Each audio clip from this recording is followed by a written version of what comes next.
qo'yishga 100% haqqim bor. Agar faoliyat yaxshi olib borayotgan bo'lsa, nimasidan aniq qilasiz? Post patrul xizmat xodimi? Yaxshi-ku.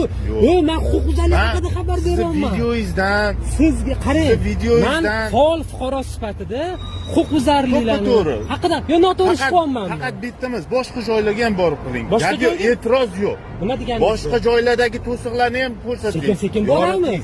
Boramiz. Shaharimizni, vatan uchun, davlat uchun qo'ldan kelgancha harakat qilib yordam berishga tayyormiz. Prezidentimizda ham farmonlari bor bu bo'yicha. Qanaqa farmon? Qani asoslantirib bering. Qaysi farmon? Nechinchi sonda? Sun'iy to'siqlar bo'yicha.